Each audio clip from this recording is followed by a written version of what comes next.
The chamber stretched impossibly high, its walls gleaming with alien metals that seemed to pulse with their own inner light. Taeyang stood in the center of it all, heavy restraints digging into his wrists. Around him, thousands of alien beings watched from elevated platforms. Some had too many eyes, others had none at all. The air smelled wrong, like copper mixed with something sweet that made his stomach turn. He had been standing here for 6 hours. His legs ached, but he refused to show weakness, not now. Not when every species in the Galactic Coalition was watching. The Arbiter sat on a throne that floated 3 meters above the floor. Vexthal was an insectoid creature, all sharp angles and clicking mandibles. Its compound eyes reflected Taeyang's image 1,000 times over. When it spoke, the translator implant in Taeyang's ear turned the clicking sounds into words. The human Taeyang is found guilty of sabotage against the United Species Coalition, Vexthal announced. Its voice was cold final. He destroyed peace negotiations with the Vrenth Empire. His actions nearly started a war that would have killed billions. Taeyang wanted to shout that it was a lie. He had tried to stop the sabotage, not cause it. Someone had planted evidence in his quarters, altered video recordings, bribed witnesses. But his lawyer, a floating jellyfish creature that barely understood human law, had failed to prove his innocence. In the observation gallery, Ambassador Mi-young stood with tears streaming down her face. She was the only other human in the chamber.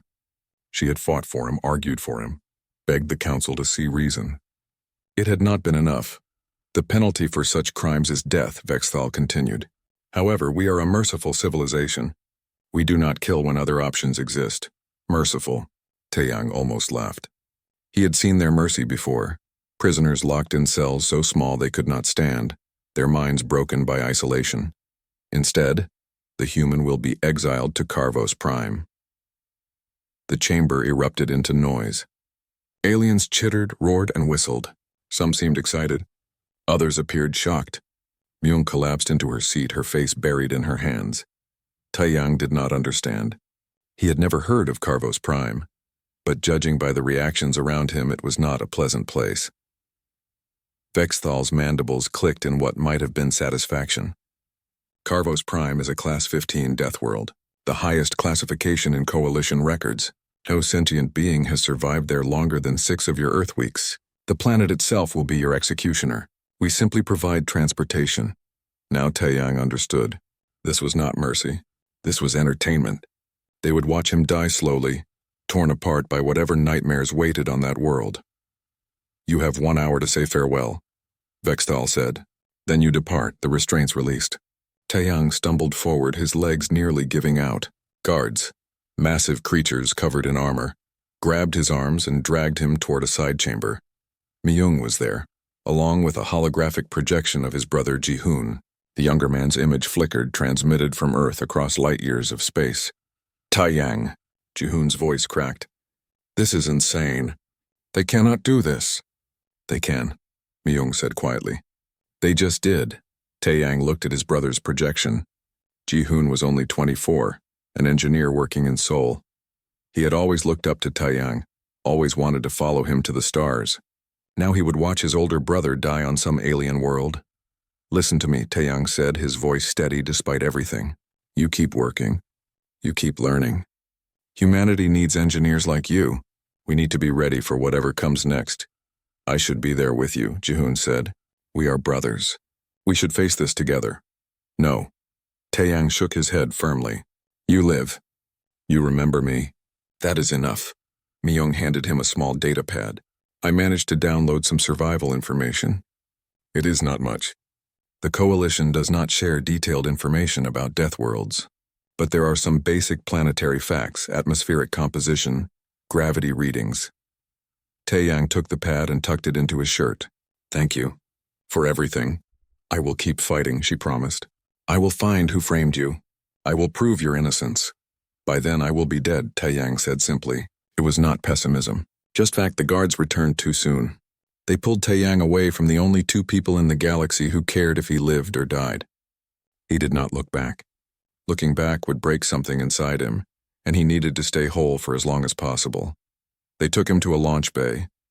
The exile pod was small, barely large enough for 1 person. It had basic life support and minimal supplies. A water recycler, protein bars that would last maybe 2 weeks, a medical kit designed for minor injuries. Nothing that would help him survive on a death world. They sealed him inside without ceremony. Through the small viewport, Taeyang watched the massive doors of the Coalition ship open. Beyond them, space stretched infinite and uncaring. The pod launched with a violent jerk that slammed him against the restraints. He watched the Coalition vessel shrink behind him, watched it turn and accelerate away. They could not leave fast enough. Ahead, a planet grew larger, Carvos Prime. Even from space, it looked hostile. Massive storm systems swirled across blood-red continents. 3 moons hung in the sky, each one larger than Earth's moon. The oceans were dark purple, almost black. Lightning flickered constantly in the upper atmosphere, creating a web of electricity that pulsed like a heartbeat. Taeyang pulled out the data pad and read what little information Myung had found. Gravity 1.8 times Earth standard. Atmosphere, breathable but with high levels of sulfur compounds. Day cycle 36 hours. Temperature range 40 to 60 degrees Celsius. Native life extremely hostile. The last note made him smile grimly. Extremely hostile. That could mean anything from poisonous plants to continent-sized predators. The pod shook as it hit the upper atmosphere. Fire engulfed the viewport, turning everything orange and red. The heat inside the pod climbed rapidly. Sweat poured down Taeyang's face. He gripped the restraints and waited. The pod's parachute deployed with a bang that felt like an explosion. The descent slowed, but not by much. Through the viewport, Taeyang saw towering structures that looked like mushrooms but were the size of skyscrapers. The fungal forest rushed up to meet him. Impact. The pod smashed through layers of giant fungal caps. Each collision threw Taeyang against his restraints. Something cracked, either the pod or his ribs, he could not tell. Finally, the pod hit solid ground and everything went dark. When Taeyang opened his eyes, emergency lights cast everything in red. Alarms screamed. The pod's door had buckled inward, but not completely. He released his restraints and kicked at the door once, twice, 3 times. On the 4th kick, it flew open. Humid air rushed in, thick and heavy. The smell was overwhelming, rotting vegetation mixed with something sharp and chemical. Taeyang stumbled out of the pod and immediately fell to his knees. The gravity crushed down on him, making every movement exhausting. He forced himself to stand and look around. The fungal forest stretched in every direction, the massive caps blocking out most of the sky. In the dim light, he saw movement. Lots of movement. Shapes that were too large, too fast, too wrong. Something roared in the distance. The sound was primal, full of hunger. Taeyang pulled a piece of metal from the wrecked pod, testing its weight. It would have to serve as a weapon. He had no idea what he was facing, but standing still meant death. The first night on Carvos Prime had begun. Taeyang did not expect to see the morning. 8 weeks had passed since the pod crashed. Taeyang should have been dead 6 weeks ago. He crouched beside a thermal spring, washing blood off his arms. The blood was not his own. It belonged to something that had tried to kill him during the night. The creature looked like a cross between a bear and a centipede, with too many legs and jaws that opened sideways. It had learned that humans fought back. Taeyang had learned much more. The fungal forest operated on rhythms. During the long day, when Carvos Prime's sun blazed overhead for 18 hours straight, most predators hid in the cool depths beneath the massive caps. During the equally long night, they hunted. Taeyang had adapted his schedule to match, moving and gathering during the day, hiding and resting at night. He had found a cave system on his 3rd day. The entrance was narrow, easy to defend. Inside, the caves went deep into the planet's crust, warmed by geothermal heat. Fresh water bubbled up from underground springs. It was not comfortable, but it was safe enough. The food situation had been harder. His protein bars ran out after 12 days. Starvation had nearly killed him before the Coalition's surveillance drones could broadcast his death. Then he discovered that some of the fungal growths were edible. Barely. They tasted like rot and made him sick at first, but his body adjusted. He also learned to catch the small lizard-like creatures that lived in the lower levels of the forest. They were fast but predictable. On the walls of his cave, Taeyang kept count of the days. 48 marks scratched into stone. Beside them, he had drawn a map of the surrounding area, noting water sources, dangerous zones, and the territories of the largest predators. He had also found something else in the caves. Markings. They were not natural formations. Someone or something had carved symbols into the stone deep underground. The symbols looked ancient, worn by time until they were barely visible. Taeyang had spent hours studying them, trying to understand. They seemed to form patterns, maybe words in some unknown language. Whatever made them had been intelligent. That gave him hope. If something else had lived here, maybe he could too. A sound snapped his attention back to the present.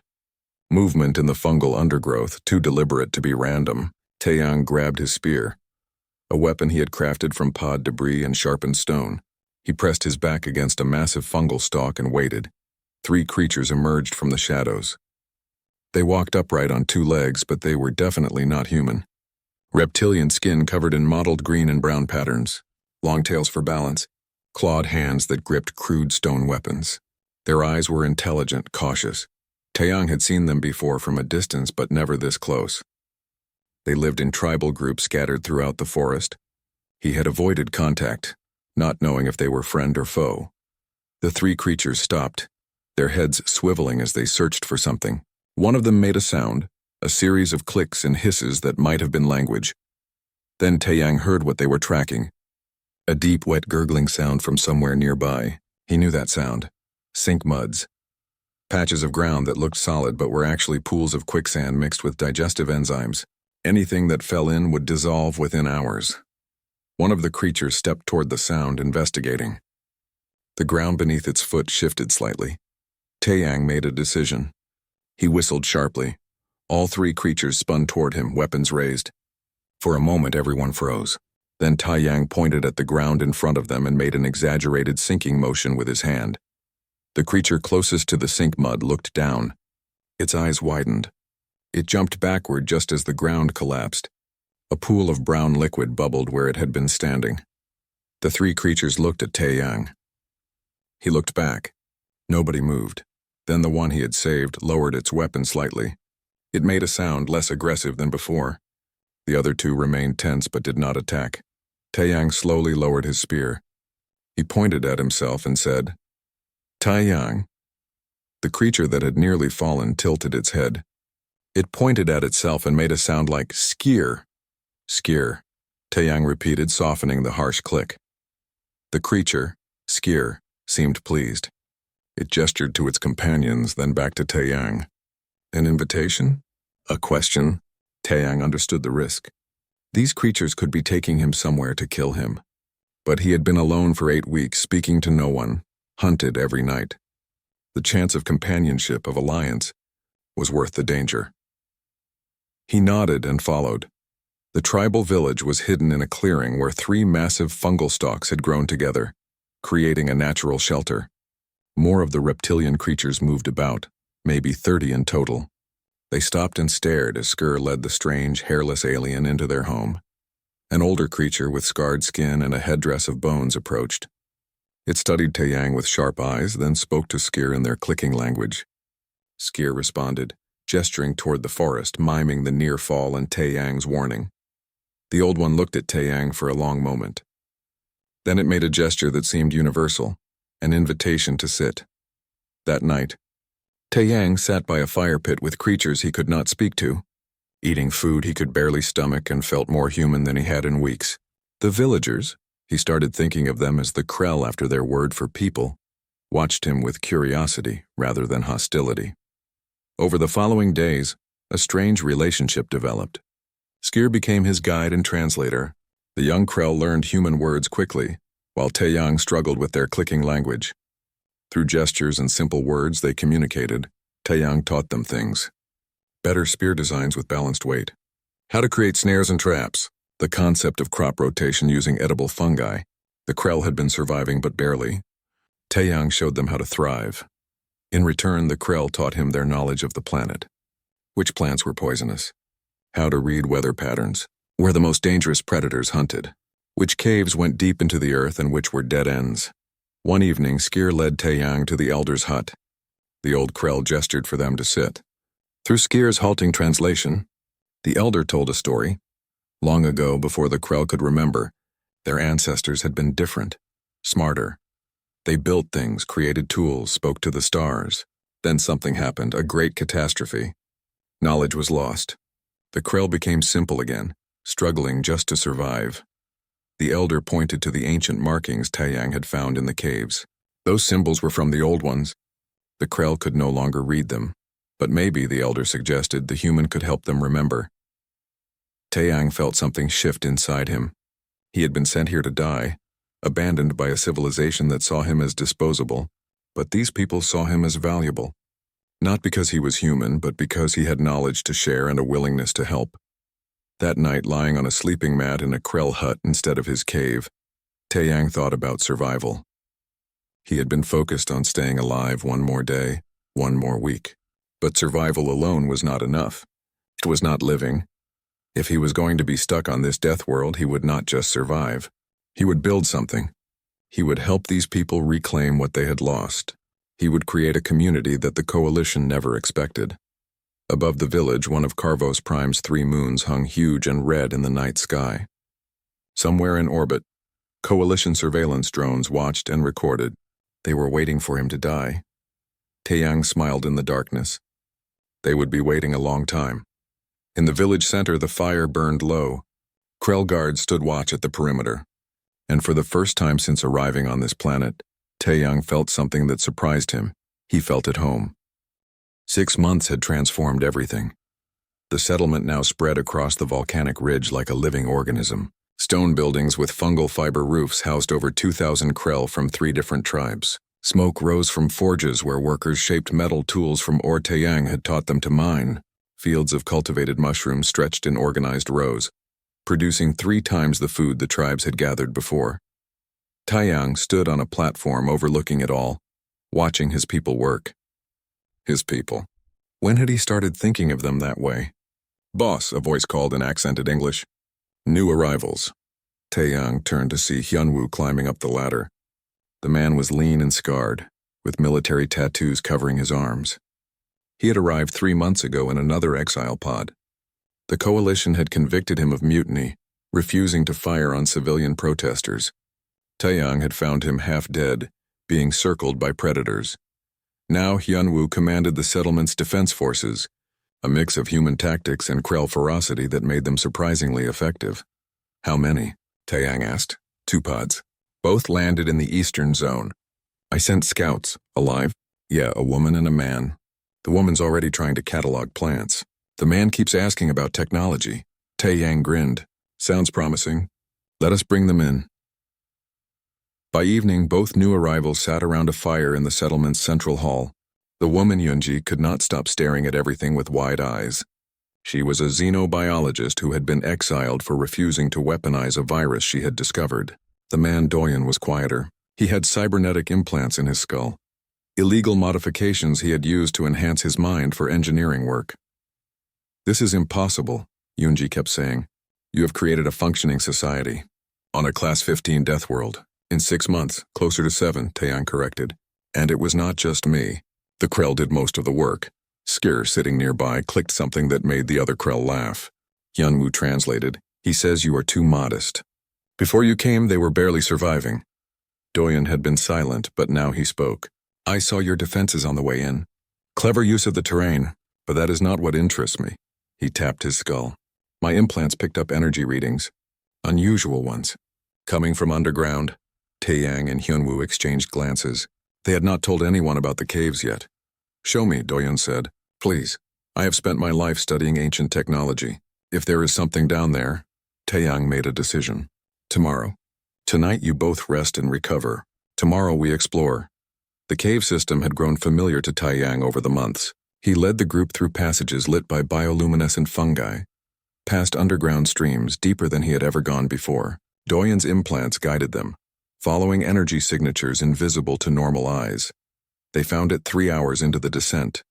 The chamber was massive, carved from solid rock with impossible precision, and in the center, rising from the floor like a sculpture, stood a pillar of black metal covered in glowing symbols. "Oh my God," Yunji whispered. "This is architect technology." "Architect?" Taiyang asked. Doyen approached the pillar reverently. The architects were an ancient civilization. They disappeared millions of years ago. Only ruins remain scattered across the galaxy. The Coalition keeps most of it secret. He placed his hand on the pillar and his eyes went distant. My implants are interfacing with it. There is data here. So much data. Can you read it? Hyunwoo asked. Some of it. It will take time, but... Doyen's expression changed to shock. This planet. Carvos Prime, it is not natural. The architects made it? Taeyang felt cold. Why? As a testing ground. For weapons, for bioengineered creatures, for survival scenarios. They created the hostile ecosystem deliberately, and then they abandoned it. Doyen pulled his hand away from the pillar, looking sick. The Coalition knows. They have known all along. That is why they classify it as a death world. That is why they send people here. Entertainment, Taeyang said quietly. They watch us fight for survival against artificial horrors. Yunji was examining the walls. There is more here. If the architects used this as a testing ground, they would have had facilities, laboratories, weapons, technology that makes Coalition equipment look primitive. And they left it all behind, Doyen added, waiting for someone smart enough to find it. Taeyang looked at his companions. A soldier, a biologist, an engineer, and himself, a diplomat who had learned to survive. Together, they could do more than just exist on this planet. They could take control of it. Over the next 3 months, they worked.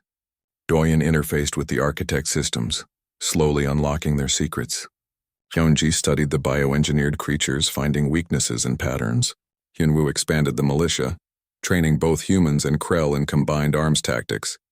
And Taeyang held it all together, mediating disputes, making decisions, planning for a future that grew larger every day. More exiles arrived. The Coalition had started using Carvos Prime as a dumping ground for anyone they wanted to disappear. Each new arrival was rescued, integrated, given purpose. The settlement grew to 300 humans and over 4,000 Krell. Then came the World Ender. The creature was massive, larger than any building in the settlement. It walked on 4 legs thick as tree trunks with a head full of teeth designed to crack stone. The Krell had legends about it. A beast that destroyed entire tribes when it woke from hibernation. It was awake now and it was coming toward them. We need to evacuate, one of the human captains argued. We cannot fight that thing. We cannot run either, Hyunwoo countered. It will hunt us down. It is a predator. Running triggers its chase instinct. Taeyang studied the approaching monster through binoculars.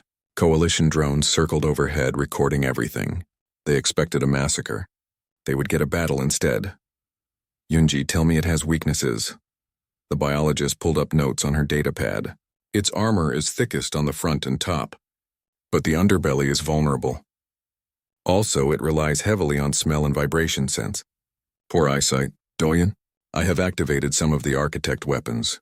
Nothing major, but enough to hurt it. Then we fight. Taeyang turned to address the gathered forces. We use the terrain. We use traps. We work together. Humans and Krell side by side. If we win, we prove we are not victims. We are survivors. The battle lasted 3 days. They dug pit traps lined with sharpened stakes. They created diversions using drums and fires to confuse the creature's senses. Archers, both human and Krell, targeted the vulnerable areas with arrows tipped in poison extracted from local fauna. The World Ender was stronger than they expected. It smashed through barriers, crushed warriors, roared its fury at the sky. But they adapted faster. Every attack taught them something. Every failure led to a new strategy. On the 3rd day, exhausted and bloody, they finally brought it down. Taeyang himself delivered the final blow, an architect weapon that fired concentrated energy. The beam pierced the creature's skull and it collapsed like a falling mountain. The settlement erupted in celebration. Humans and Krell cheered together, their voices mixing in victory. High above, the Coalition drones recorded everything. In the Galactic Council chambers, Arbiter Vexthal watched the footage with growing concern. The human was not dying. He was thriving, building, creating an army. This could not be allowed to continue. Vexthal made a call, hired the best operatives money could buy, gave them one mission, kill Taeyang and destroy the settlement. The Coalition's death squad would arrive within the month, but Taeyang had no idea what was coming. For now, he stood among his people, covered in the blood of a legendary monster, and felt something he had not felt since before his exile. He felt powerful. The alarm bells rang at midnight. Taeyang was awake instantly, already reaching for the weapon beside his bed. Hyunwoo burst through the door seconds later. Perimeter breach. Section 7.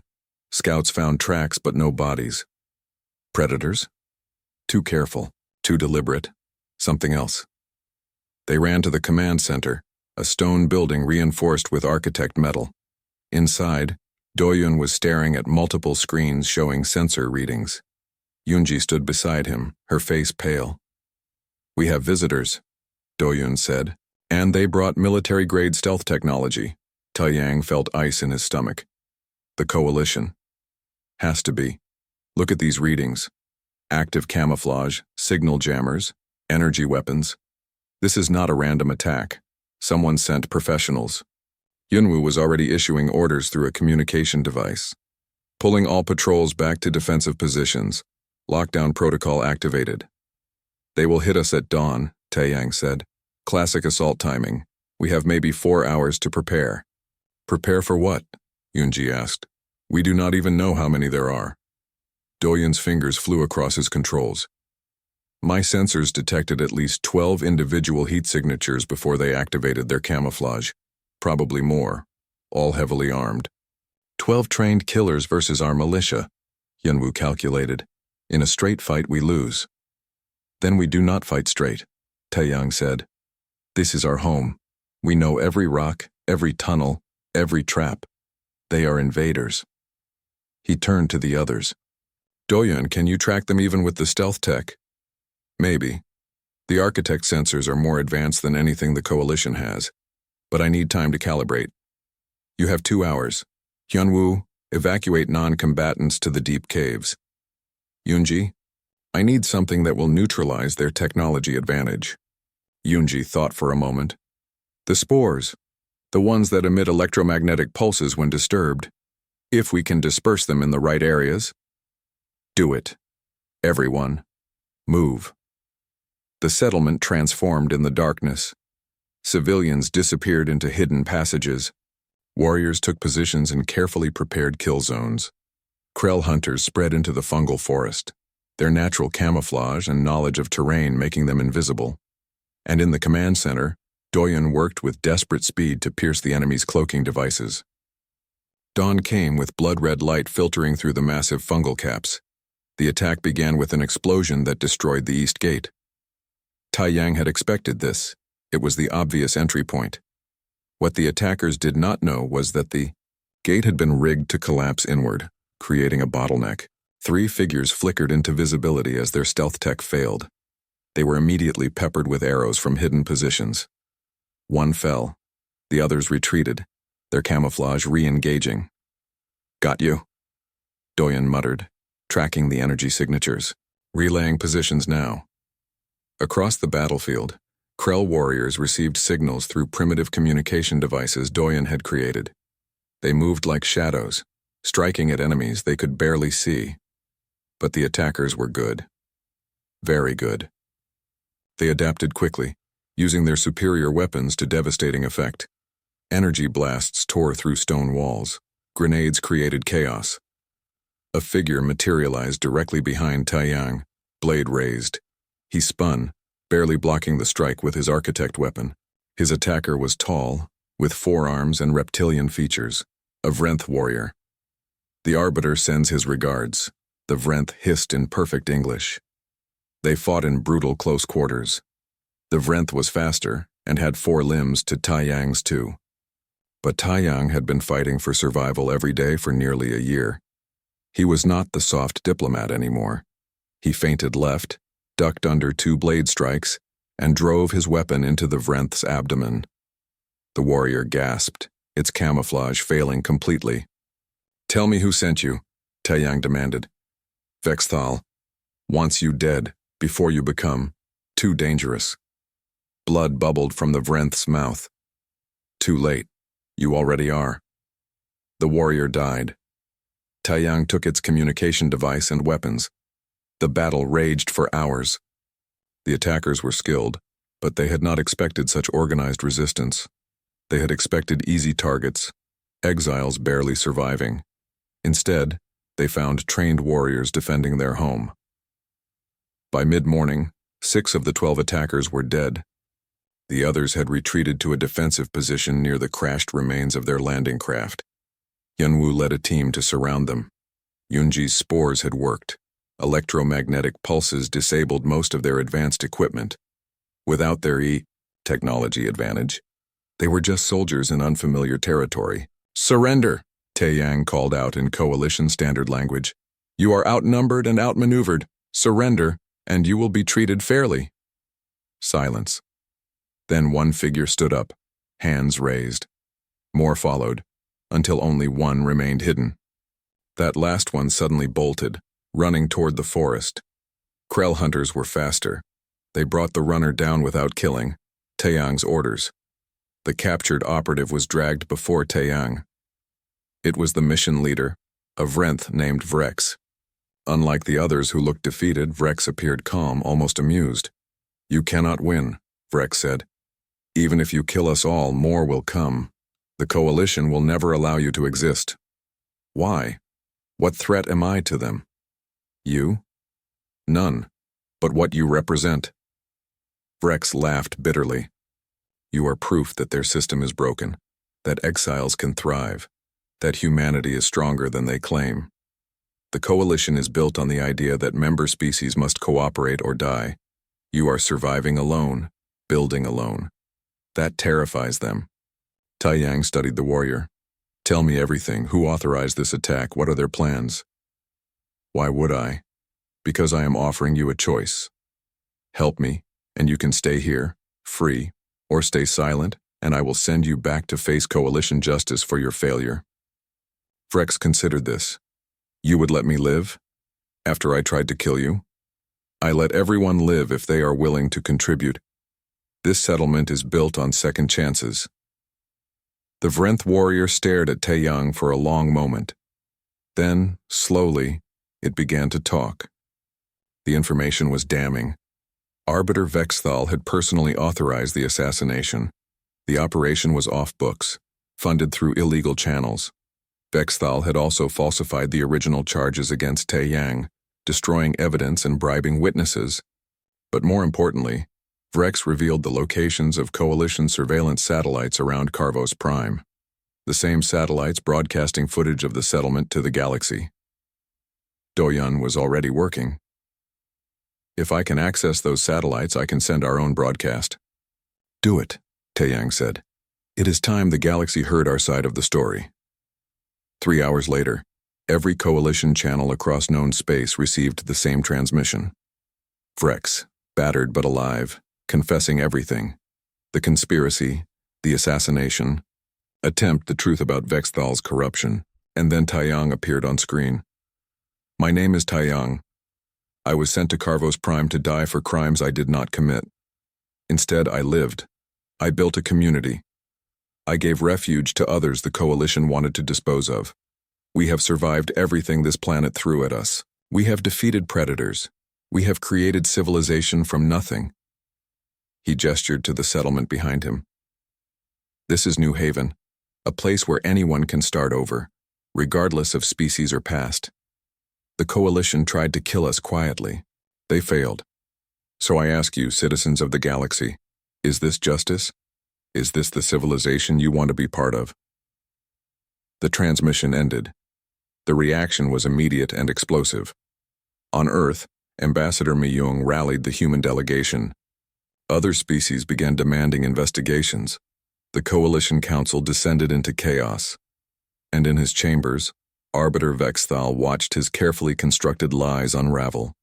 He made one final, desperate decision. If he could not kill Taeyang quietly, he would do it publicly. He would send a fleet to Carvos Prime and destroy everything. Let the galaxy watch the price of defiance. The fleet appeared as bright stars in Carvos Prime's night sky. Taeyang stood on the volcanic ridge, watching 12 warships take up positions in orbit.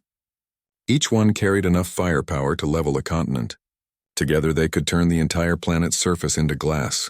"Orbital bombardment," Doyen said, his voice tight with fear. "They are positioning for maximum coverage. When they fire, nothing will survive." Beside them, Yunwoo checked his weapon for the 100th time. Even though guns would be useless against ships in space, Unji was crying silently, Around them, thousands of humans and Krell watched the sky with the knowledge that death was coming. How long? Taeyang asked. 48 hours. They need to charge their main weapons and coordinate targeting solutions. Maybe less if they get impatient. Then we have 48 hours to save ourselves. How? Hyunwoo demanded. We cannot fight warships. We cannot evacuate. There is nowhere to go. This planet is our home and they are going to burn it. Taeyang turned to Doyun. The architect facility. You said there was more we had not accessed. What else is down there? I do not know. The database is massive. I have only scratched the surface. Then we dig deeper. Now. They descended into the caves with a team of engineers and warriors. The ancient architect chamber pulsed with energy as Doyun interfaced with it, his cybernetic implants glowing. I am searching for anything related to defense, weapons, anything we can use. His eyes went wide. Oh no, what? There is a planetary defense grid. The architects built it to protect their testing facility. It has been dormant for millions of years, but the systems are still functional. Mostly. Can we activate it? Theoretically, yes. But it needs power. Enormous amounts of power, more than our settlement generates in a year. Yunji stepped forward. The volcano. It is not extinct, just dormant. There is a massive geothermal reservoir beneath us. If we could tap into it, we would need to drill deep, very deep, and create conduits to channel that energy to the architect facility.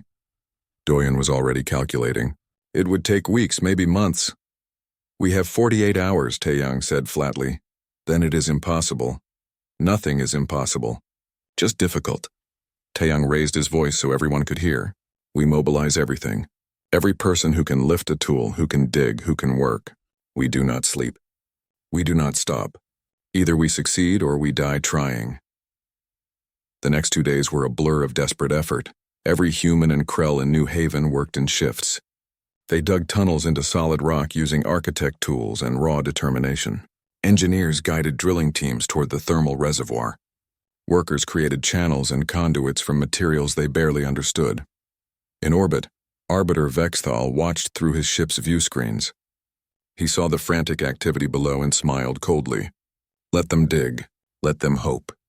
It would make their deaths more satisfying. He opened communications to the entire coalition fleet. All ships prepare to fire on my command. Target every settlement, every structure. Leave nothing standing. On Earth, Ambassador Myung was fighting her own battle. She had rallied support from dozens of species, all demanding the Council stop the attack. But Vexthal was bypassing the Council entirely, using emergency war powers. We need more time, she told her allies. Just another day. We do not have another day, a sympathetic delegate replied. The fleet is already charging weapons. In the deep caves of Carvos Prime, Doyun worked with shaking hands. They had reached the thermal reservoir 3 hours ago. Now he was connecting the power grid to the architect defense system, praying his calculations were correct. We are going to overload, he warned. This much energy flowing through ancient systems, it might explode instead of activate. Then we better hope it does not, Taeyang said. Done. Doyun stepped back from the control pillar. The system is online, I think. There is no way to test it without actually turning it on. Then we turn it on. Doyun placed his hand on the pillar. His implants connected. Deep beneath the planet's surface, mechanisms that had slept for eons woke up. In orbit, Vexthal raised his hand to give the firing order, and then the sky lit up. Energy shields flickered into existence around every settlement, glowing blue against the darkness. From hidden emplacements across the planet's surface, weapons rose, ancient, powerful, and fully charged. Vexthal's smile disappeared. What is that? Where did those defenses come from? On the planet, Taeyang stood in the command center, watching screens that showed orbital positions. Doyun was beside him, controlling systems designed by a civilization that had mastered space warfare millions of years ago. Open a channel to the fleet, Taeyang ordered. His image appeared on every ship's view screen. He looked tired, covered in dust and sweat, but his eyes were hard. Arbiter Vexthal, you came here to destroy us, to silence the truth about your corruption. But we are not victims anymore. This planet is our home, and we will defend it. Stand down or face the consequences, Vexthal snarled. You dare threaten me. You are criminals, exiles. You have nothing. We have what you lack. We have something worth fighting for. Taeyang's voice was calm, steady. Final warning. Leave our space or we will force you to leave. All ships fire at will. The coalition fleet opened fire. Energy beams lanced toward the planet. Enough destructive power to crack continents. They struck the shields and dissipated harmlessly, absorbed and redirected. Then the architect weapons returned fire. It was not a battle. It was a demonstration. Precision strikes hit each ship's weapon systems, disabling them without destroying the vessels. No one died. The architect technology was so advanced that it could target specific systems on ships moving at thousands of kilometers per hour. Within minutes, the entire coalition fleet was defenseless. Impossible, Vexthal whispered. New Haven to coalition fleet, Taeyang's voice came through every speaker. You are disarmed but not destroyed. Your crews are safe. This is your chance to leave peacefully.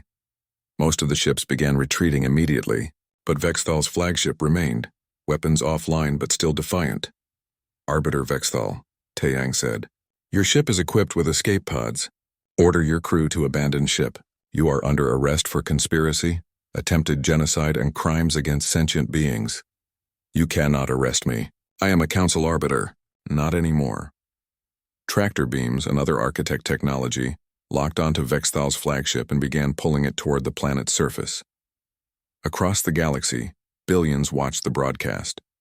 The fleet's defeat, Vexthal's capture, and Taeyang's final speech.